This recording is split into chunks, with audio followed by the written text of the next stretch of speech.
Un tema que por lo menos a mi juicio no se le ha dado la importancia que se le tendría que haber dado en los medios y a decir verdad también por parte de la sociedad no se le ha dado la importancia que tiene, es el tema de la salud mental. Para mí uno de los temas importantísimos.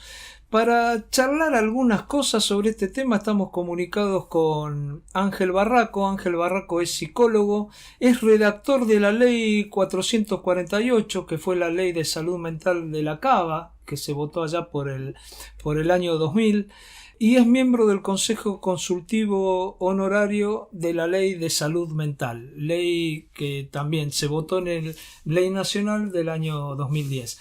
Ángel Barraco, buenas tardes, ¿cómo estás? Hola, buenas tardes Roberto, ¿qué tal? ¿Qué tal? Un gusto charlar con vos y muchas gracias por atendernos. Lo No, primero que por favor. quería consultarte es, bueno, ¿cómo ves el tema de salud mental en un país, en una ciudad fundamentalmente, porque es los que estamos más tiempo que llevamos en cuarentena, como es la ciudad de Buenos Aires, que llevamos 125 días de confinamiento? ¿Cómo lo ves el tema? Bueno, indudablemente no lo veo nada bien, y sobre todo porque hay proyecciones de profundizarse la gravedad de la situación. Partamos de la base que hay una especie de discriminación, diría yo, histórica respecto de la salud mental, ¿no es cierto? Sí. Siempre no ha tenido agenda política ni política sanitaria no solo por los gobiernos, sino también a veces por la acción de algunas corporaciones, pero es lamentable de que se haya generado toda una respuesta. Estamos de acuerdo con la necesidad de un aislamiento, que ya no es cuarentena, pero que se haya, digamos, sentado y fundamentado como que la acción era exclusivamente una cuestión orgánica. Verdaderamente estamos viendo ahora las consecuencias. Yo creo que ahí hubo que haber existido un asesoramiento no solo a nivel de los infectólogos, de todos aquellos que tienen que ver directamente con el problema del coronavirus, sino que también que las consecuencias no solo son orgánicas respecto del efecto de este virus, sino que también hay consecuencias que tienen que ver con la salud mental de las personas, de acuerdo a su edad, de acuerdo a su condición social.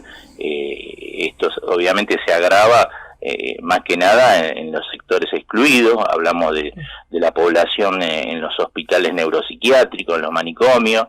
Después ya tenemos que pasar a lo que ocurre en otras instituciones hospitalarias, y después, bueno, pasamos al efecto en la sociedad, donde ahora se viene discutiendo si angustia sí, si la angustia no es la cuarentena sino la pandemia. Bueno, un debate me parece estéril, más ideológico y confrontado que de la realidad a la cual tenemos que preocuparnos.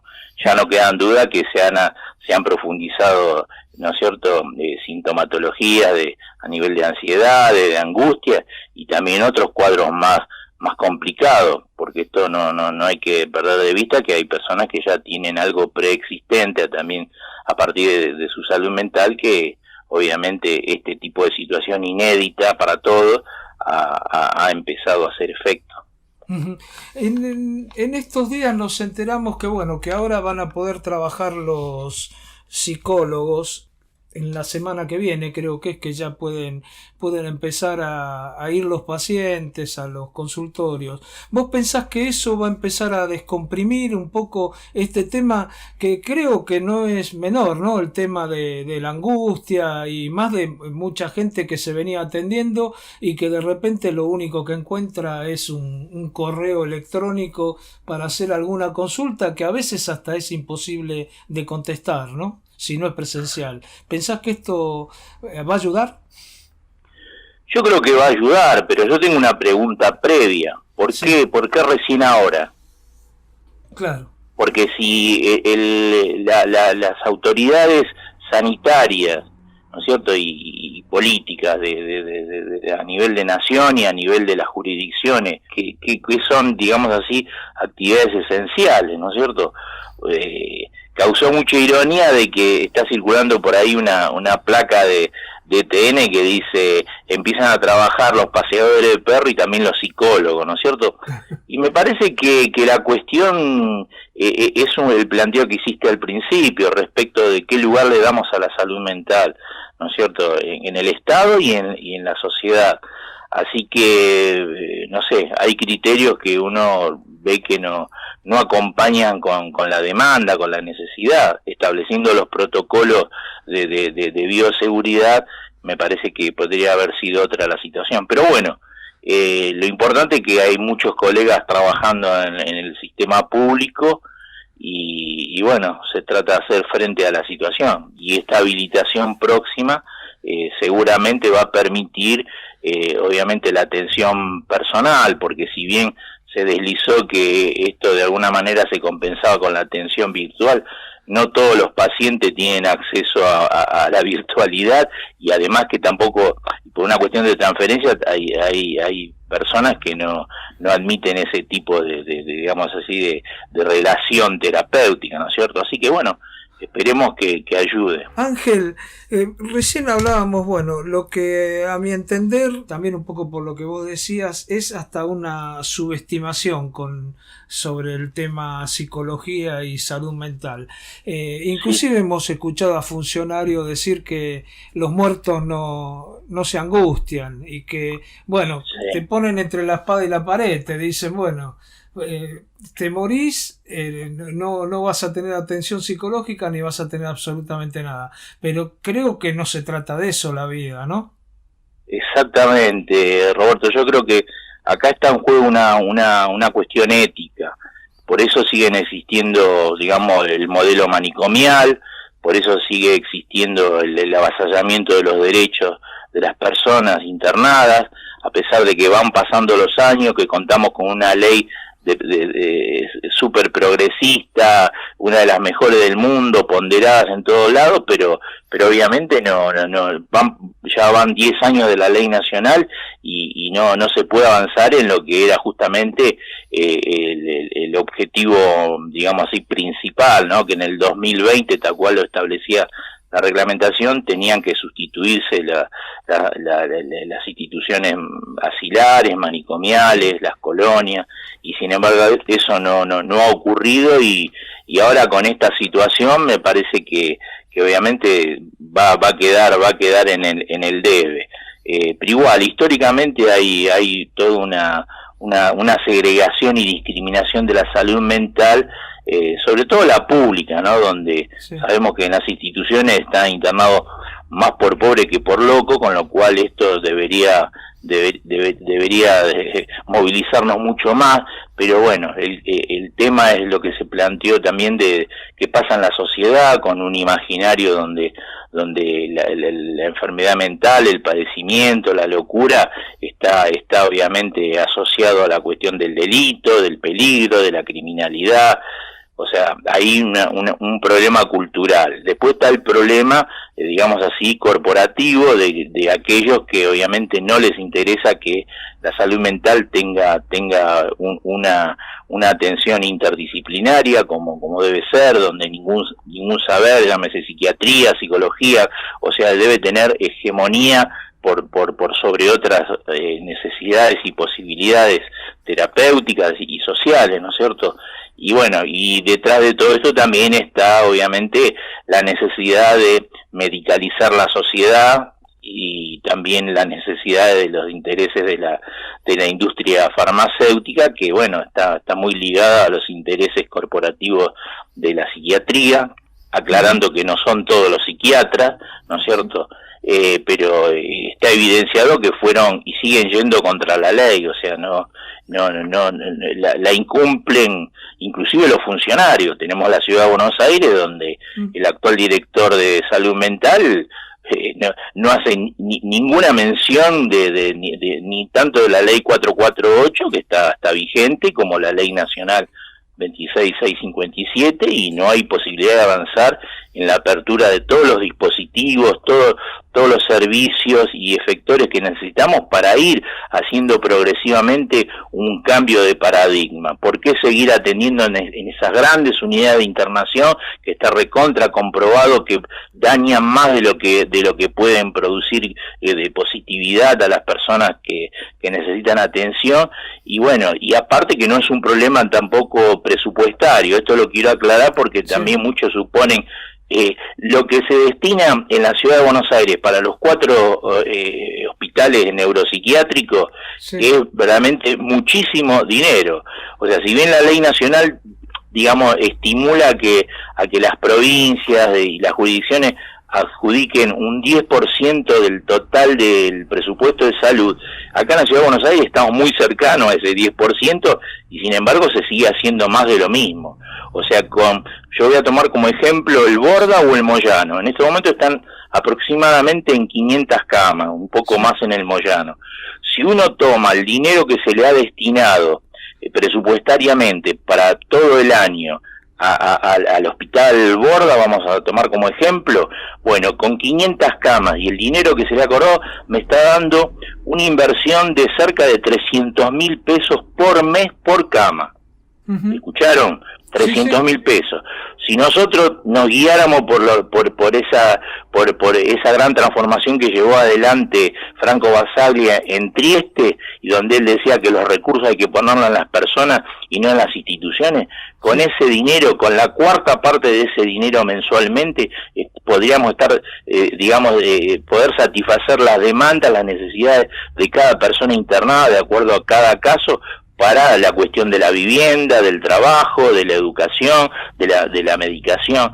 O sea, hasta en esa perspectiva, obviamente, cambiar el paradigma implica después contar con recursos para llevar adelante tantas otras cosas que tenemos pendientes, incluido el reconocimiento de los trabajadores, ¿no es cierto?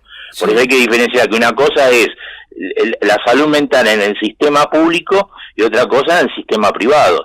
Yo creo que el agotamiento y el ajuste constante de los gobiernos sobre la salud mental pública justamente termina favoreciendo a la atención en los sectores privados, que obviamente, llámense prepaga u obras sociales, ponen limitaciones absurdas a la atención, ¿no es cierto?, de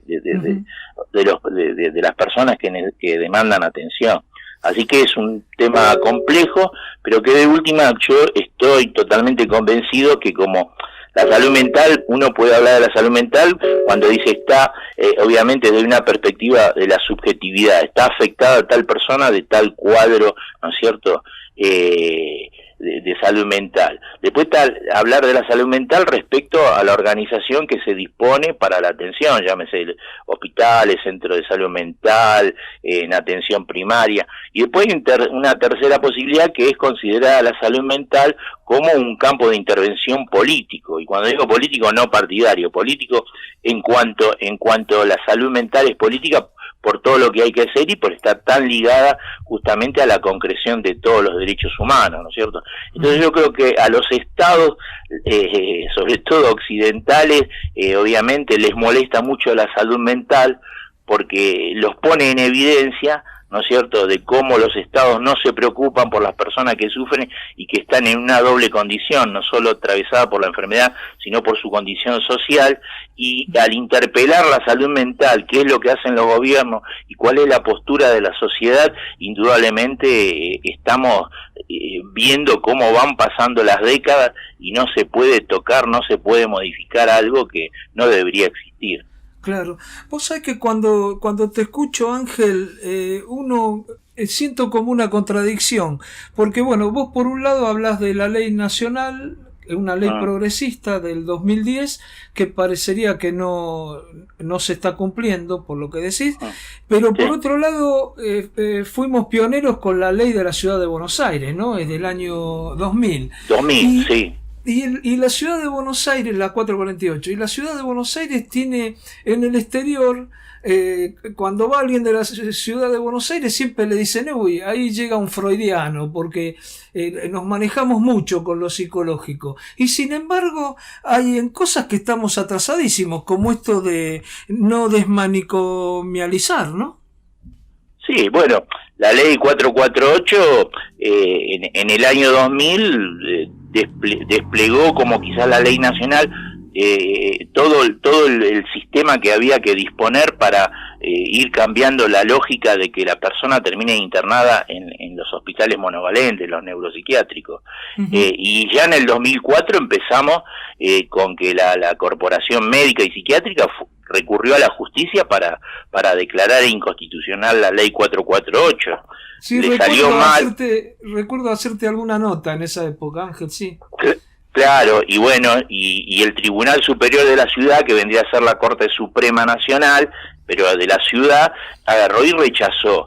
Pero a partir de ahí empezamos con todo un impedimento. ¿Por qué?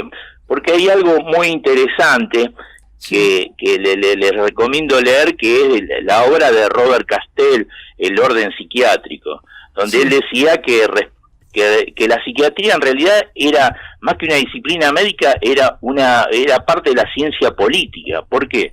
Porque la capacidad de esta disciplina médica para integrarse y ensamblarse perfectamente en el aparato del Estado, conjugando lo medicalizable y lo administrable como aspecto fundante en el sostén del orden manicomial. Esto es, en este párrafo vemos por qué hay tanto límite y obstáculo a que las leyes avancen. Cuando yo vi que la ley 448 ya en el 2010 no se cumplía, después cuando sancionamos la ley nacional alerté. Ojo que con la ley nacional va a ocurrir lo mismo que lo que ocurrió en la Ciudad de Buenos Aires con la ley 448, y ciertamente es así. Son los mismos actores que obviamente tienen una gran capacidad de lobby, que son generalmente designados funcionarios en las áreas de salud y salud mental, y que impiden y de alguna manera incumplen, son indiferentes respecto de lo que mandan las leyes, y llegamos a una situación verdaderamente muy complicada. Ustedes han tomado nota de lo que ocurrió justamente en el hospital Borda, sí, cuando un paciente es destrozado por una jauría de perros, y cuando la jueza actuante ya 15 días antes había avisado y había solicitado al gobierno de la ciudad que había problema con perros sueltos dentro de las instituciones, y negaron todo, y ocurre esto. En el Moyano se suicida una mujer que había sido internada justamente por un intento también de suicidio, pero tenía el COVID-19 y terminó suicidándose dentro del hospital. O sea, me parece que ya estamos llegando a un límite donde negar lo manicomial, o como dicen estas corporaciones, que no son manicomios sino que son hospitales especializados, verdaderamente es una burla. Así que estamos en una disputa de sentido, y en esto es necesario trabajar en la sociedad para romper primero con ese apoyo que la sociedad inconscientemente le da a determinados poderes para decir no, ese es el lugar que le corresponde estar encerrada a las personas. Entonces se van juntando una serie de factores que hay que trabajarlos todos al mismo tiempo para vencer estas resistencias. Está muy claro, Ángel, muy claro. Una sola cosita para terminar. ¿Tenés alguna estadística o conocés que han aumentado los suicidios, sobre todo en los chicos jóvenes? Porque la otra vez le hicimos una nota con un director de salud mental de desarrollo social y hablaba un poco de eso. ¿Tienen alguna estadística de esto ustedes? Mira, lamentablemente no hay estadísticas oficiales. Ajá. Lo que ocurre es justamente que hay una confrontación política e ideológica que surgió con este impresentable decano de la Facultad de Psicología, Biglieri, sí, cuando sale y toma y empieza a dar cuenta de un trabajo de investigación, de un observatorio de psicología social que forma parte de la estructura de la facultad, y donde obviamente por lo visto no tiene una credibilidad digamos como correspondería una investigación. Pero también es cierto que no tenemos registro epidemiológico. O sea, a nivel nacional se hizo el año pasado un censo de personas internadas, pero hace décadas que no se hace ni en la Ciudad de Buenos Aires ni a nivel nacional un registro epidemiológico más o menos cierto respecto de dónde tomarse. Yo creo que esto es una cuestión personal, yo creo que sí que hay obviamente un aumento de muchas de las patologías, muchas preexistentes de las personas, que con el tema del aislamiento y la incertidumbre agrava, ¿no es cierto? Llámese tanto a nivel de lo que son las neurosis, de lo que son, y mucho más respecto de las cuestiones de la psicosis, donde hay una gravedad y donde tienen que delinearse, obviamente, un cierto modelo de atención.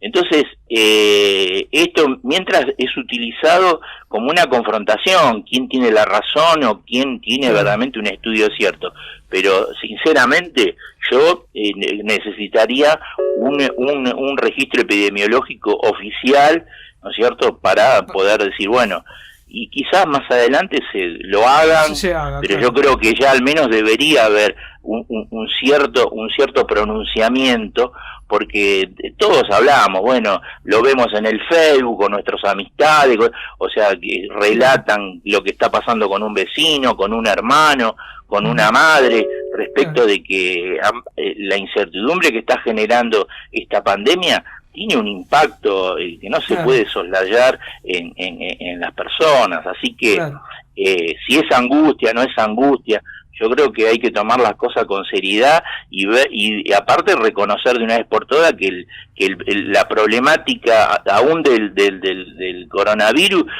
afecta en la integralidad de un concepto de salud. O sea, no se puede dividir lo orgánico por un lado, lo mental por otro y lo social por otro. Esto también eso también tenemos que interpelar, porque la formación que se está haciendo en este país justamente está de alguna manera fraccionada, ¿no es cierto? Y esto requiere, hablar de la salud mental requiere interdisciplinariamente, intersectorialmente, obviamente que haya una cuestión de conjunto, ¿no es cierto?, donde acudan todas las prácticas, las médicas, las psicológicas, las sociales, y desde ahí obviamente tener la posibilidad de digamos algo, una intervención uniforme respecto de considerar.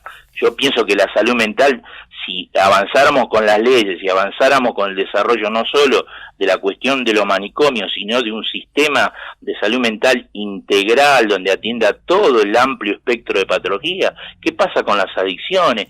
¿Está aumentando o no la violencia familiar y la violencia de género? Leemos los diarios y nos damos cuenta que sí, los femicidios, o sea, me parece que ya no, digamos, hay cosas que no se pueden negar.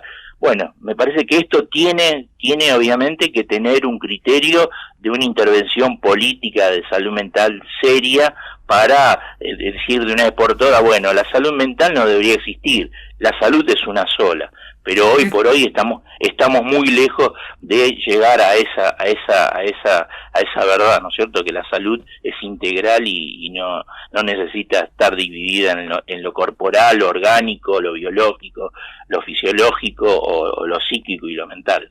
Está muy claro. Ángel, te agradezco mucho por esta comunicación, fuiste muy amable y bueno, seguiremos encontrándonos en algún otro momento. Un abrazo grande. Un abrazo, Roberto, saludo para todo el equipo. Adiós. Gracias, muy amable. Hablábamos con Ángel Barraco, psicólogo, redactor de la Ley 448, Ley de Salud Mental de la Cava, allá por el año 2000, y miembro del Consejo Consultivo Honorario de la Ley de Salud Mental.